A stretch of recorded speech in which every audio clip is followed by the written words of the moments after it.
नमस्कार. विषय तोच, अर्चना तिवारी. अर्चना तिवारी वकिली शिकलेली, लॉ झालेली, प्रॅक्टिस करणारी मुलगी. तिला फक्त पटवारीबरोबर लग्न नाही करायचं होतं किंवा तिचं करिअर करायचं होतं. दोन्हीतलं एक आपण धरूया. म्हणून तिने एवढा सगळा फसवणुकीचा प्रयत्न केला. आईवडिलांना फसवलं, पोलीस यंत्रणेला गुंगारा द्यायचा प्रयत्न केला, की म्हणजे बॅग ट्रेनमध्ये ठेवून आणि मोबाईल नेटवर्क नसलेल्या ठिकाणी टाकून तिने पोलिसांना फसवण्याचा प्रयत्न केला, जेणेकरून त्यांना तपास करताना ती कुठे आहे हे कळू नये. ह्या सगळ्या प्रकारचे तिने पूर्णपणे डोकं वापरून तिने प्लॅनिंग केलं होतं. अशा मुलीवर ह्याच्या पुढे आयुष्यात तिचे पालक तरी विश्वास ठेवतील का? ठेवू शकतील का? कोण विश्वास ठेवणार आहे अशा व्यक्तीवर? मी मुलगा मुलगी ह्याच्याबद्दल म्हणत नाही, कोणी असू दे. अशा व्यक्तीवर किती जण पुन्हा विश्वास ठेवतील आणि का ठेवावा? इतकं डोकं वापरून तुम्ही 13 दिवस पोलिसांना, पालकांना वेठीला धरण्यामध्ये काय हासिल केलं? लग्न करून करिअर करता आलं नसतं का? लग्न करून करिअर करता आलं असतं, पण विचारच करायचा नाही. बरं, तो मुलगा तिला करिअर करायला देणार नसता तर त्या लग्नाला नकार देऊन तिने दुसरा मुलगा चूज करू शकली असती. पण ते सगळं न करता तिने आईवडिलांना आणि पोलिसांना फसवणूक करून 13 दिवस ती तुरी देऊन पळत होती. आता ह्याच्यामध्ये खरोखर विचार करा. एक सर्वसामान्य, अगदी खूप न शिकलेला माणूस पण म्हणेल ह्याच्यामध्ये तिने काय केलं, जे कमी शिकलेला माणूस पण सांगू शकतो की हे योग्य नाही. ते एवढी शिकलेली मुलगी नाही समजू शकत.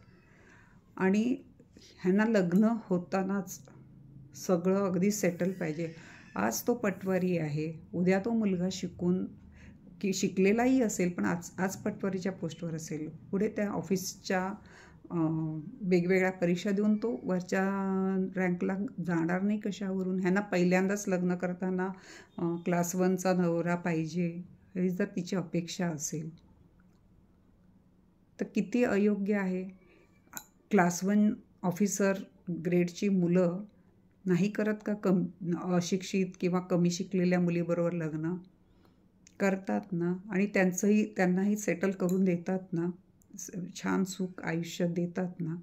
मग हिने जर का त्या मुलावर लग्न करून तिचं करिअर चालू ठेवलं असतं, त्यालाही पुढे प्रमोशनसाठी प्रयत्न केले असते ह्याच्यातून, हे तुम्ही संभाषणातून, एकमेकांशी बोलण्यातून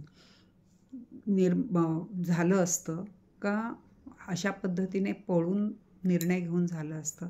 नाही, तुम्हाला वाटलं की हा मुलगा माझं ऐकणारा नव्हता, माझं होत नाही, तर त्याच्यामध्ये एक बरं केलं तिने, लग्नाच्या आधीच पळून गेली. ॲटलिस्ट त्या मुलाचा जीव वाचवला. त्या मुलाबरोबर तिचं लग्न ठरलं होतं, नाहीतर त्या मागच्या मुलींसारखं कुठेतरी नेऊन त्यालाच मारून टाकण्यापेक्षा हे बरं केलं, ही स्वतःच पळून गेली. पण हे किती चुकीचं वागतात ह्यांना. म्हणजे मला तरी वाटतं हिला पालकाचा पैसा पाहिजे होता, पालकांकडचं बाकी सगळं पाहिजे, पण पालकांचे निर्णय तिच्यावर घातलेले ते ऐकायला ती तयार नाही. त्यांनी तिच्यासाठी सांगितलं ना, वयात लग्न कर, वेळेत लग्न कर, चांगला मुलगा बघून लग्न करून देत होते, पण तिला त्याच्या असं वेवलेंथ मिळून येत नाही, म्हणून तिने हे एवढं सगळं केलं. आता खापर उद्या, आज जेव्हा ती थोड्या वर्षाने ती खापर फोडणार, तिच्या पालकावरच फोडणार. आपण केलेली चूक तिला जाणवणार आहे का? आणि त्या चुकीचं मोल ती एकटी देणार आहे का? आत्तापर्यंत 70 पोलीस 13 दिवस तिचा माग काढत होते. ह्या पोलीस यंत्रणेचा वेळ आणि खर्च हा कोण भरून देणार आहे? हा आपल्या सर्वसामान्यांच्या करदात्यातून गेलेला खर्च आहे. तो खरोखर तिच्यावर लादला पाहिजे आणि तिच्याकडून वसूल करून घ्यायला पाहिजे असं मला वाटतं. अशा मुलींना 2-4 मुलींना अशी शिक्षा दिल्याशिवाय बाकीच्या मुली वठणीवर येणार नाही. म्हणजे कोणी, पुन्हा मी मुलगी हे बोलते हे माझं चुकीचं आहे. कुठलीही व्यक्ती, नुसता नियम बनवून उपयोग नाही, त्याचं व्यवस्थित पालन व्हायला पाहिजे आणि लवकरात लवकर न्याय मिळाला पाहिजे. लवकरात लवकर अशा लोकांना शिक्षा व्हायला पाहिजे.